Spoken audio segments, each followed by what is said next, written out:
어제 박근혜 대통령은 세월호 참사에 대해 사과하고 후속 대책을 발표하는 대국민 담화를 했습니다. 많은 대책을 내놨고 그동안 보이지 않던 눈물까지 쏟아냈습니다. 그러나 해경과 안전행정부, 해양수산부의 책임은 강조됐지만 청와대의 책임은 이런 방구 언급되지 않았습니다. 대통령이 내놓은 대책들이 과연 실효성이 있는지에 대해서도 많은 이견이 나오고 있습니다. 황일송 기자가 보도합니다. 세월호 참사 34일 만에 나온 대통령의 대국민 공식 사과. 국민의 생명과 안전을 책임져야 하는 대통령으로서 국민 여러분께서 겪으신 고통에 진심으로 사과드립니다.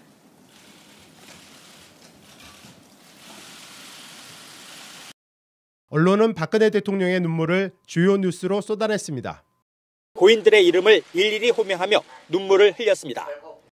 의사자들의 이름을 부르며 눈물을 흘렸습니다.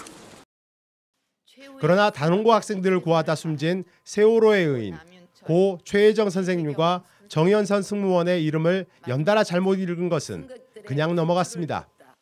최후의 순간까지 최선을 다한 고 남윤철, 최혜경 선생님, 탈출을 돕다 생을 마감한 고 박지영, 김기웅, 정한선님과 양대홍 사무장님. 대통령의 대국민 담화로 세월호 유가족들의 한은 조금이라도 풀렸을까? 담화문에 아직도 남아있는 17명의 실종자들이 대한민국 국민이라는 사실을 우리는 단 한마디도 찾을 수 없었습니다. 우리는 하나의 생명을 우리의 곁을 떠난 실종자를 소중히 여기는 대통령을 원합니다. 세월호 참사와 같은 초대형 인재의 재발을 막기 위해 철저한 진상규명이 필요하다는 유가족들의 바람은 담화에 제대로 반영되지 않았습니다. 유가족들이 요구한 진상조사위원회 설치와 특별법 제정은 국회로 떠넘겼고 특검의 범위는 청해진 해운에 대한 특혜와 민관 유착 문제에 한정시켰습니다. 해경의 구조 업무가 사실상 실패한 것입니다. 그래서 고심 끝에 해경을 해체하기로 결론을 내렸습니다. 해경 해체라는 충격요법을 내놨지만 해경의 늑장 구조 등에 쏠린 국민적 분노를 의식한 선고형 즉흥 정책이라는 지적도 있습니다. 국정원 개혁하고 국정원 해체하라고 할 때 아무 말 안 하지 않았습니까? 해경만 딱 없앤다고 해서 대통령이 없앤다고 해서 없어져서도 안 되고 없어질 수도 없는 건데 내가 해체하겠습니다라고 뻥 터뜨리면 어떡합니까?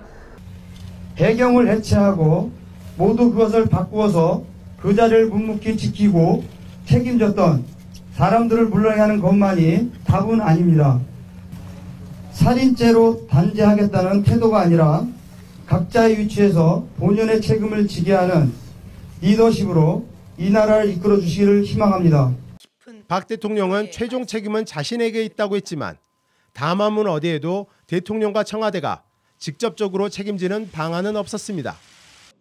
박 대통령은 세월호 참사 과정에서 나타난 정부 컨트롤 타워의 혼선과 무능을 반성하는 대신 해경과 해양수산부, 안전행정부에 그 책임을 돌렸습니다.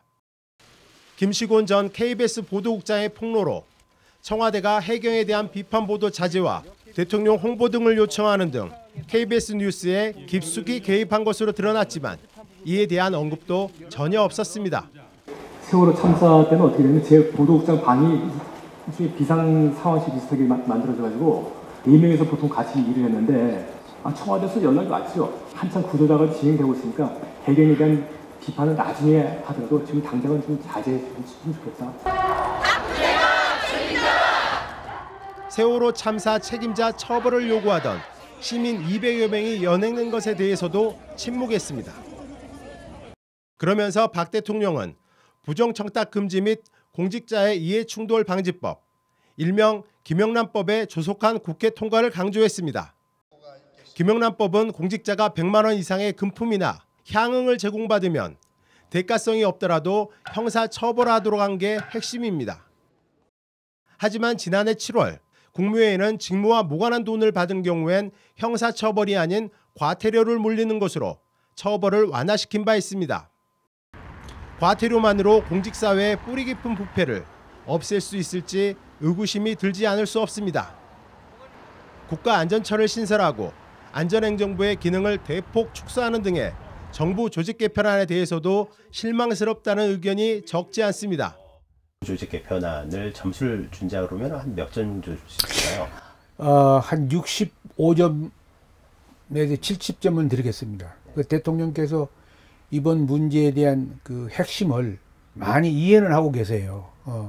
그런데 그 문제 해결하기 위한 그 근본적, 본질적 근원에 대해서는 처방이 조금 미흡하시지 않나 그렇게 생각을 합니다.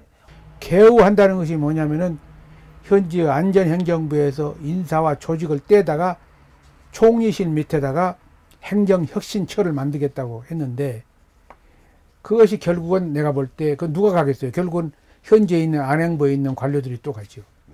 그래가지고 안 됩니다. 뽑아서 조직 개편안이 졸속으로 나왔다는 지적도 있습니다.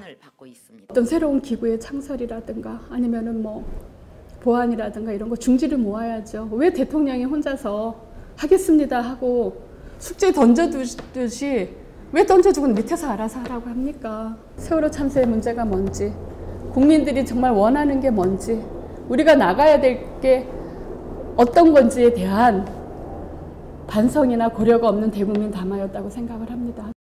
박 대통령은 대국민 담화를 마치고 바로 UAE에 건설 중인 원전 1호기 원자로 설치식에 참석하기 위해 출국했습니다. 대통령께서 UAE 방문을 또 나중에라도 할 수 있겠지만 이 모멘텀을 놓치면 중요한 국익을 잃을 수도 있다 하는 그런 판단 때문에 이번에 가시게 됐습니다. 또 원자로 설치 행사는 굉장히 중요하지 않은 조금 그 우선순위가 떨어지는 행사입니다. 그래서 국내에서 있었던 4월 30일 행사 같은 경우는 한수원 사장하고 산업부 국장이 참가했던 행사입니다. 별로 그렇게 뭐 기공식이라든가 아니면 준공식만큼의 비중이 있는 행사가 아닌 거죠. 굉장히 궁지에 몰려 있는 박근혜 정부가 새로운 반전 카드로 이 문제를 활용하려고 하는 것이 아닌가. 세월호 참사 한 달여 만에 국민 앞에 나서 사과한 박근혜 대통령. 눈물까지 흘렸지만 현 사태에 대한 정확한 인식과 국민과의 공감은 여전히 부족한 모습이었습니다. 뉴스타파 황일수입니다.